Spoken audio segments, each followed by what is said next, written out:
नमस्कार। Hero Honda भले ही अब दो अलग कंपनियां हो गई हों, लेकिन एक वक्त ऐसा था जब हर किसी की जुबान पर इस एक कंपनी के चर्चे थे।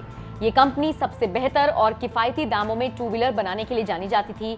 घर घर में हीरो होंडा की मोटरसाइकिल जरूर नजर आती थी। कंपटीशन के दौर में भी हीरो होंडा ने अपनी अलग पहचान बनाई हुई थी। सब कुछ अच्छा चल रहा था, दोनों का खूब प्रॉफिट हो रहा था, लेकिन फिर अचानक ऐसा क्या हुआ कि दोनों की राहें अलग हो गई। चलिए आज आपको यही चीज विस्तार से बताते हैं। हीरो होंडा की पूरी कहानी समझने के लिए आपको फ्लैशबैक में जाना होगा। ये बात है साल 1956 की, जब हीरो कंपनी की नींव रखी गई। इसकी स्थापना बृजमोहन लाल मुंजाल ने की थी।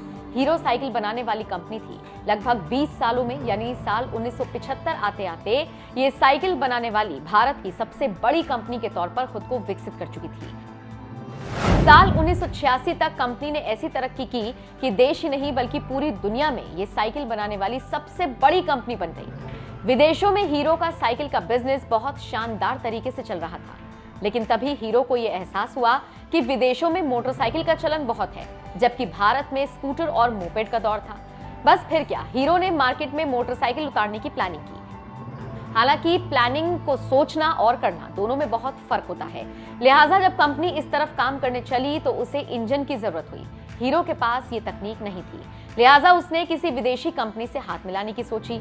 हालांकि उस वक्त तक लिबरलाइजेशन तो नहीं आया था, लेकिन हाँ, सरकार ने भारतीय कंपनियों को ये आजादी दी हुई थी कि वो विदेशी कंपनियों के साथ टाई अप कर सकती है। हीरो को लगा इसमें उसकी मदद जापानीज कंपनी होंडा कर सकती है, लिहाजा होंडा को प्रपोजल भेजा गया। जाहिर है विदेशी कंपनियों को भारत में कारोबार करने की अनुमति थी नहीं, तो ऐसे में अगर हिंदुस्तानी कंपनी के साथ होंडा टाई अप करती तो ये उसके लिए टर्निंग पॉइंट साबित हो सकता था। इसलिए इस मौके को होंडा ने भी नहीं गवाया और इस प्रपोजल को एक्सेप्ट कर लिया।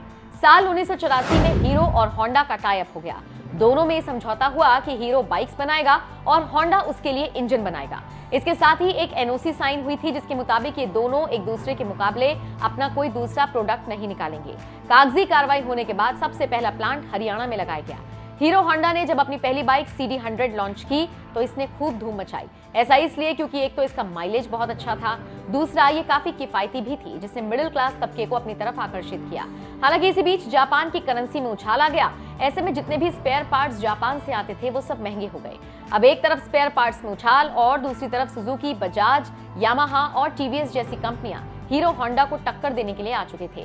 लेकिन इन कंपनियों के टारगेट ऑडियंस अमीर लोग थे, जबकि हीरो होंडा का फोकस मिडिल और लोअर मिडिल क्लास पर था। दिक्कत यहीं से शुरू हुई। स्पेयर पार्ट्स के रेट बढ़ने से बाइक के रेट में इजाफा होना था, लेकिन कंपनी ऐसा नहीं करना चाहती थी। ऐसे में कंपनी को लॉस होने लगा। हालांकि 1990 के बाद हालात बदले और हीरो होंडा की स्थिति ठीक हो गई।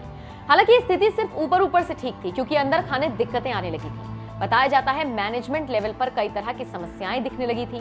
दरअसल होंडा तो भारत समेत दुनिया भर में अपनी बाइक सेल कर रहा था, लेकिन हीरो को इसकी अनुमति नहीं थी। ऐसे में हीरो कंपनी इंटरनेशनल मार्केट में वो जगह नहीं बना पा रही थी जो वो बनाना चाहती थी। धीरे धीरे होंडा ग्रो करती चली गई और हीरो पिछड़ती चली गई। देखते ही देखते दोनों कंपनियों के बीच संबंध बहुत ज्यादा खराब होने लगे। हालांकि हीरो ने यहाँ पर समझदारी दिखाते हुए एक फैसला किया। इसके तहत वो खुद से ही इंजन तैयार करने लगा। दोनों के बीच मतभेद तब बढ़ गया जब होंडा ने एनओसी को तोड़ते हुए भारत में ही अपनी खुद की कंपनी लॉन्च कर दी, जिसका नाम Honda motorcycle and scooter India रखा। ये तमाम दिक्कतें बढ़ी तो साल 2010 आते आते हीरो और होंडा ने एक दूसरे से अलग होने का फैसला कर लिया। हीरो होंडा से जुड़ी इस जानकारी पर आपका क्या कहना है, कमेंट करके हमें जरूर बताएं।